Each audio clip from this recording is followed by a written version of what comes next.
I'm Danny and I'm an avid reader. I will spend many nights reading until the early hours of the morning. I devour them, and I have been friends with Sarah for nearly 20 years. Yeah, crazy. And yeah, you now have to tell them about yourself. So I'm Sarah Lily. I am a writer of books. So I've been writing for about 10 years.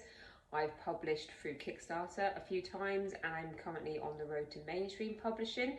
And as much as Danny spends time reading, I spend my time writing. So we thought it'd be a good time for us to get together and talk about all things literature. I haven't been this close to you in ages. Right, why are we here? We're doing a podcast, Yeah. and it's called Author and Reader. It is, and why is that? I don't know how we roped ourselves into this, but... It's because I really like writing. And I love to read. So we thought we'd combine our powers together and see if we had anything interesting to say. Yeah. Is that true? It is true. We'll soon find out. Exactly, yeah. And I chose the first book. Yeah, it was awful choice, but it's a really excellent book. Why was it an awful choice from your point of view? I felt like I'd regressed to being 16 and doing my A-level English. Because you didn't understand? Hard. Yeah.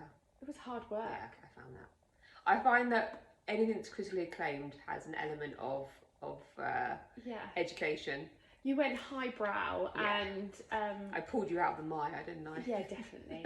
Yeah, I've been reading a lot of drivel for a long time, but it was good.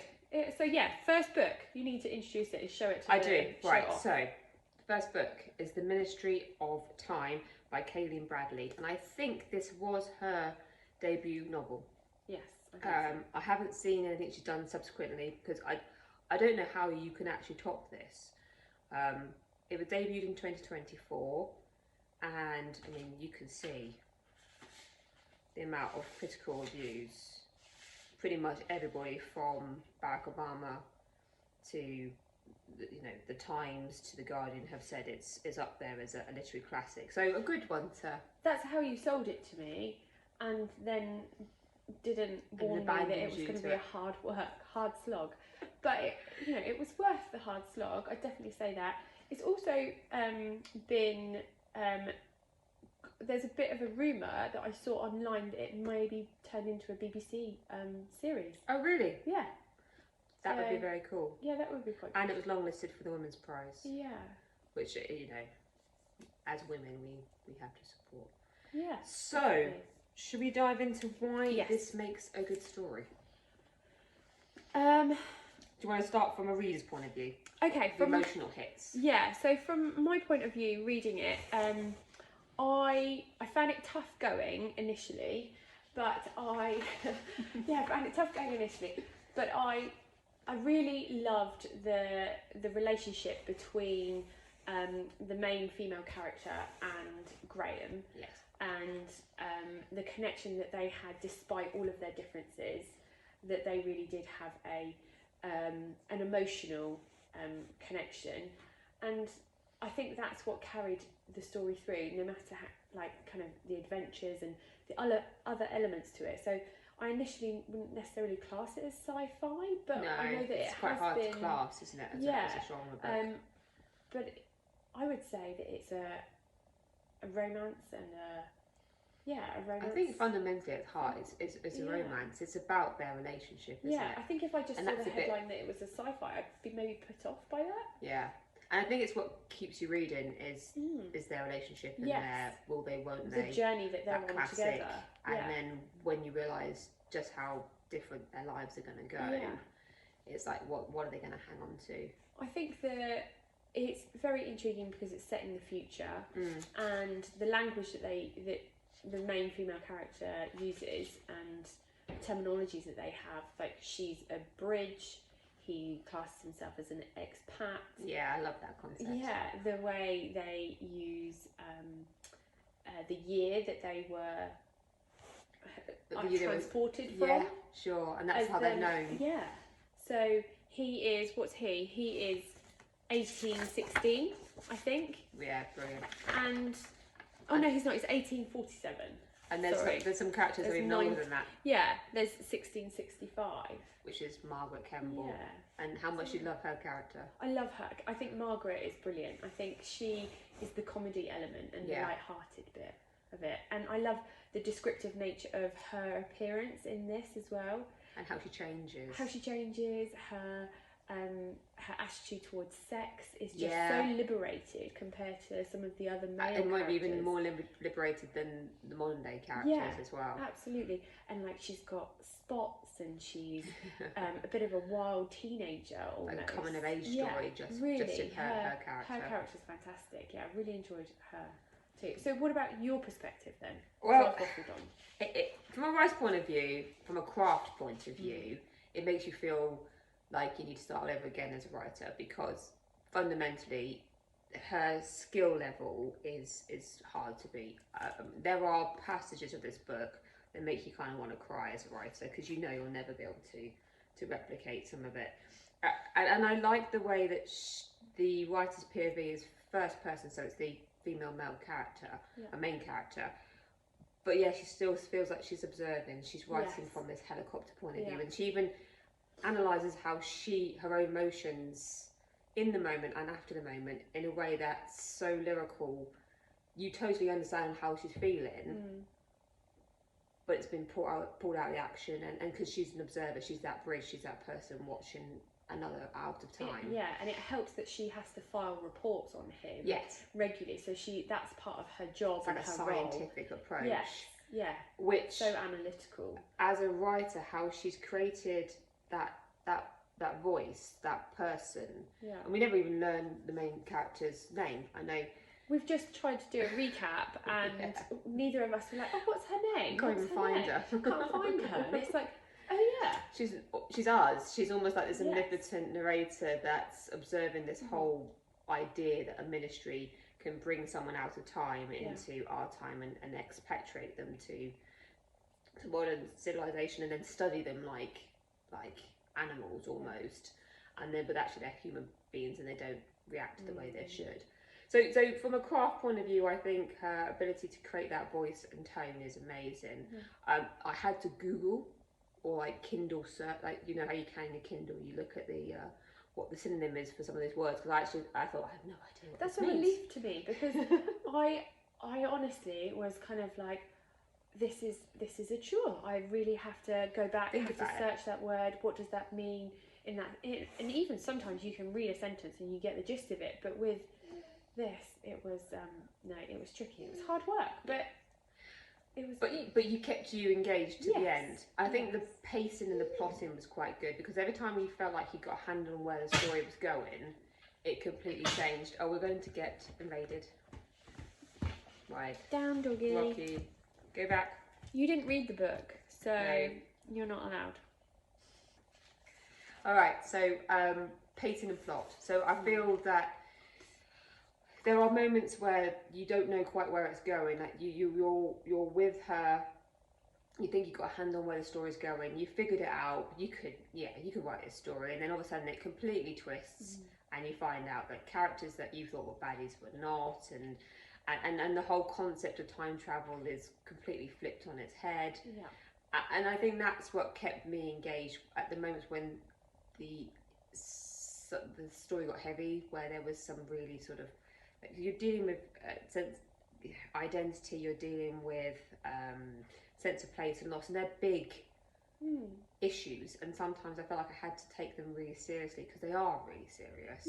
And it was a massive clash of history and historical values with modern values. Absolutely. And that clash was really, really stark in places. And it made you question how you feel about identity and place and location and race and belonging. And religion and sexuality. Absolutely. Yeah, it was a huge factor. So you feel like you have to give it space and time. Like I would almost get to an end of a chapter and like, I have to sit and think about this now. Yeah, it definitely wasn't a book that you could speed read or had the momentum of, I've just got to get to the end. It was, I need to take time. But those little plot twists were the bit that got you back in. So you're like, okay, so where's it going to go now? Like, I've processed that heaviness, and now I'm going to be like, well, where's the story going next? So I think that was really clever.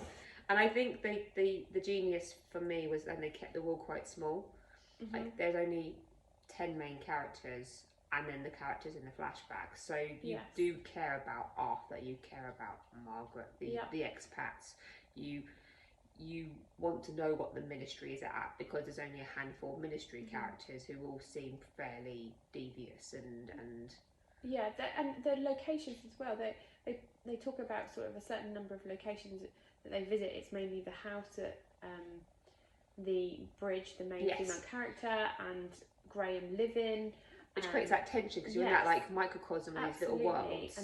And how they function in a modern day house where Graham has been transported from a ship in the Arctic. Of course, yes. And you know, that whole, I think Graham's story, where you flip between the two. In the beginning, you go from his past to where he is in the modern day, or the future, and that is really interesting. You know, he was out hunting in the Arctic, and then he suddenly, and then he's in this facility. Yeah, absolutely. Which is also, when they go back to the ministry, that's another closed world where they are all tightly packed, like rats in a laboratory. I think that the traumas that they all have as well, all of the expats have, that they've carried with them, because it's their lived experiences. Poverty and But then if you think about expatriates in modern day society, they are generally expats because they've escaped war or poverty or some personal tragedy, or searching for a new beginning and wanting to start fresh somewhere. And that's the main character's story as well, because she's second generation expatriate as well. So she's benefited from it, but then she's also trying to find her identity in place through her bridging. Yeah, I think it's a clever story. It was hard work, but it was very clever. Big question for you: is the story great because of the premise, the Ministry of Time, or the characters? What makes that story great for you as a reader? For me personally, it's the characters. Yeah, it's the relationship between Graham and his bridge. Yes. And I think I'm at the heart of things sometimes a bit of a romantic, and I also really enjoyed Graham's relationship with Arthur. Yeah. And that almost was kind of leading to another expat. As well. Yeah. So for me it's definitely the characters. Yeah, you? Well, I'm going to be the writer here and say it's the premise, because you know, as a writer that's trying to find that hook that gets you noticed and published, purely selfishly, the idea of turning a sci-fi concept like time travel into this London-based, character-filled exploration of place and location and expatriatism is really clever. Super smart. And it does make you question everything. Like, who are you? Are you British? Are you white Caucasian? Are you why are you defined by those things? If someone could pluck you out of time, and is it what you do that defines you, or is it? And that's her journey, I feel. Okay, so a question for the author. Okay, go on. Is it possible for a book to be beautifully written but emotionally flat? Yeah, totally. I think you can be too clever. I think, and I think literary novels, they seek to be like concept driven, speculative fiction.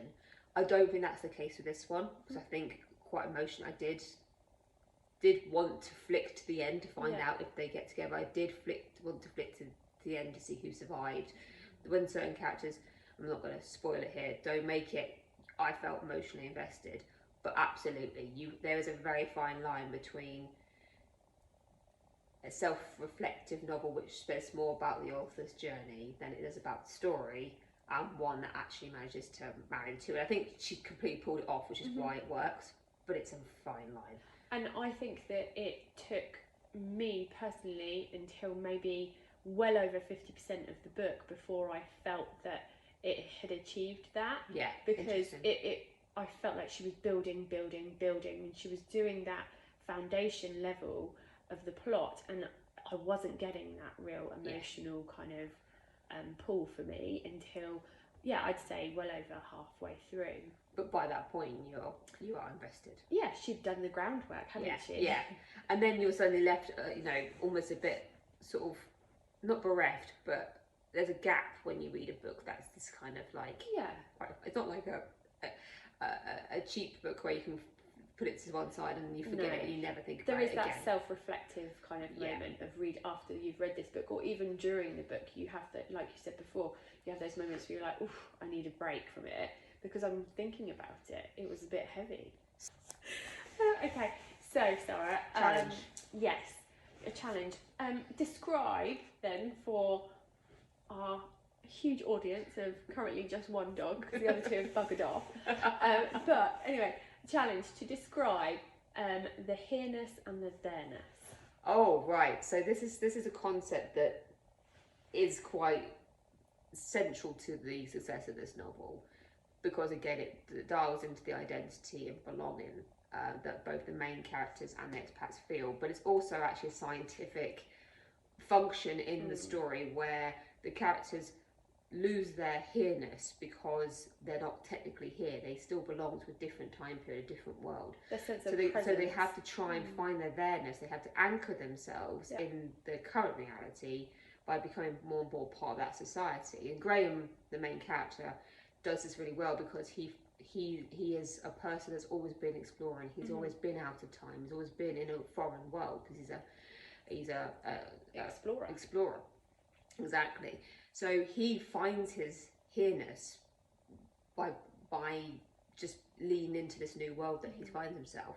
But the others can't, and they have this there-ness where they are still very much present in their own original reality, and they fade and they start to yes. And it's really clever as a writer to think about characters that lose their relevancy and then fade from the story. So if you look at it from that, it's really clever. But I mean, what did you think of it as a concept? I think that was a brilliant explanation. I don't think I could have done that better. Oh, okay.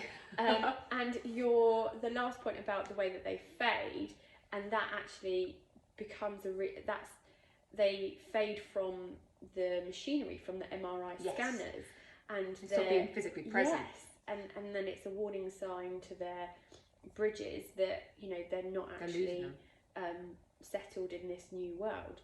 I think that one of the successful characters is Margaret. Yeah. She comes from the 1600s, and she is a fantastic character, and she embraces it. She wears lipstick and clothing. She's almost more here than she was absolutely. there. It's a revelation to her that how much freedom she has, where she didn't have that in her previous life. So she's like the success story, isn't absolutely. she? Really? So she really is a great success. Yeah. So it's a clever concept. Absolutely, a brilliant concept, but very difficult to describe, and you did it well. Thank you. Yeah. Hey, I might be a writer. Yeah. Well, we'll see. All right, my difficult last question. Yeah, we will see. Absolutely. If you had to define in one sentence what makes the Mystery Time great, what would that sentence be? Okay. So, imagine you're a critic. What makes it great?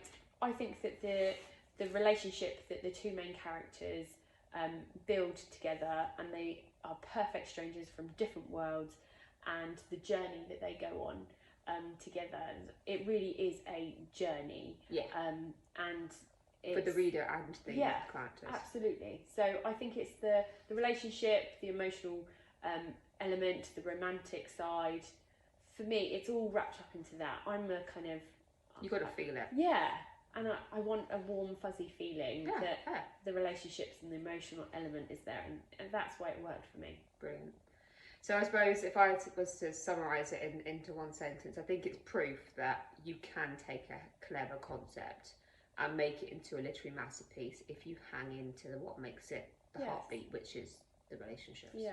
So same thing, but from a different angle. No. Cool. That's good. All right. So our final thoughts before we wrap up for our first episode. Okay. Who should read this book? I think that this book should be given to students to torture them with. I feel like it could be on the curriculum for GCSE. Could be, I would say A-level, I think even university standards. Yeah, it took me back to those days of like being a student and having to pull apart a book, I think there's an element of needing to do that, needing to take the time over the language and the just the way it's written and the concepts. There are so many floating around. I think, yeah, it should be on the curriculum. I feel like should be studied. Should be studied. Apart from that, I would say anybody. It's it's not a pigeonhole. Take your time with it though. The sci-fi element, the romance. There is a little bit of light-hearted comedy. There is. There's definitely some brevity. Yeah. And I think that's the bit that her use of language Yes. with Margaret is probably one of those clever things. And Yeah. so yeah, I would definitely recommend it for somebody that wants to challenge themselves, but in a positive way. Yes. Yeah. It isn't a let's lie on the beach and escape spend a few hours. into something mindless at all. No. So if you can describe your favourite scene or section or moment, spoiler free, for our listeners. I think I don't know. For me, I like the. I don't know.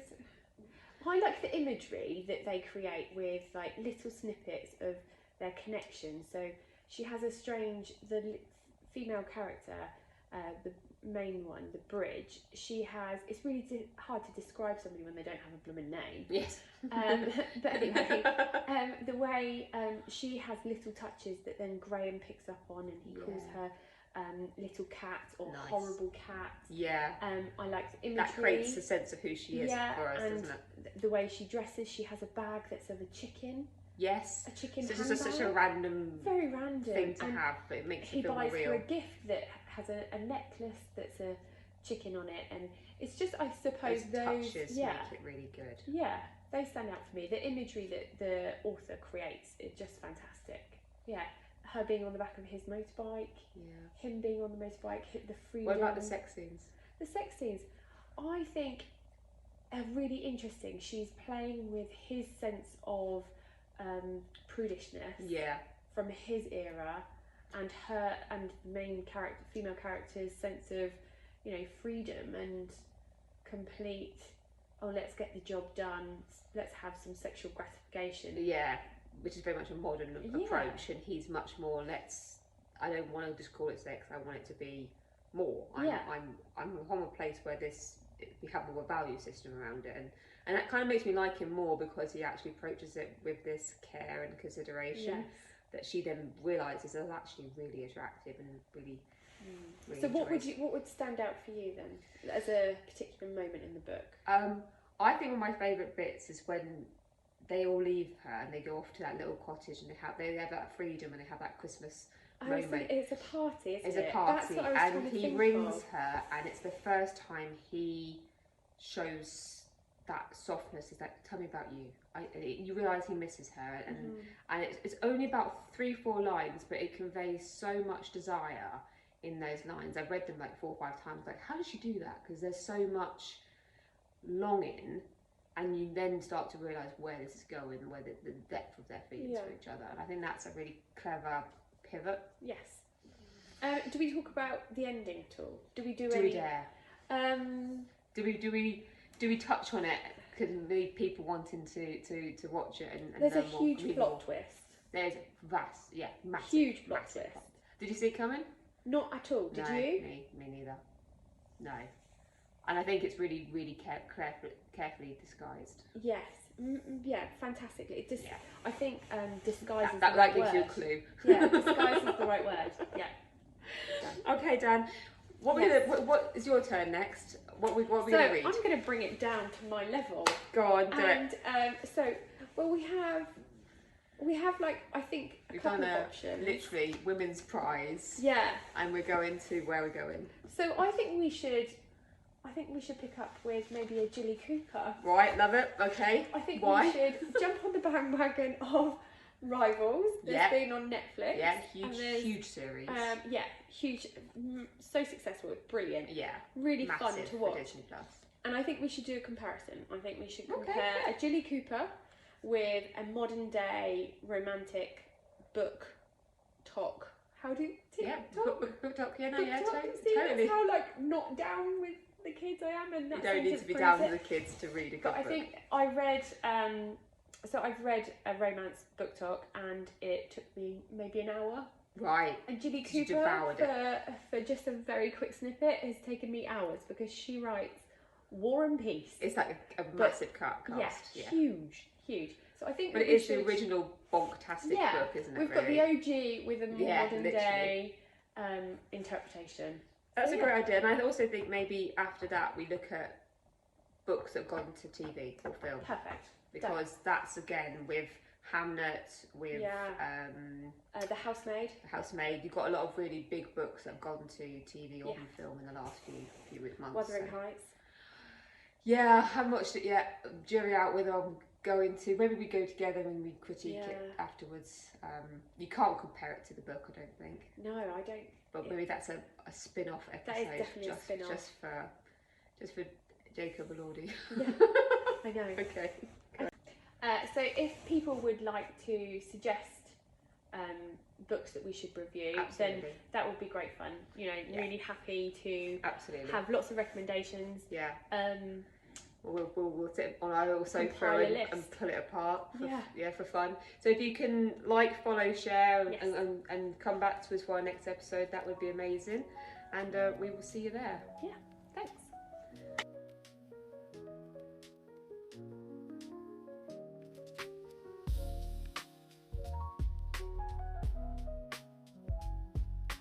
Hi, I'm Danny and I am an avid reader, and I don't know what else to say. I don't know. Should try again. So I think you want to say, and the reason what want to say? I know, I'll just say, okay, right, ready? You just basically devour books and you just want to talk about them. You just enjoy talking about them, right? Okay.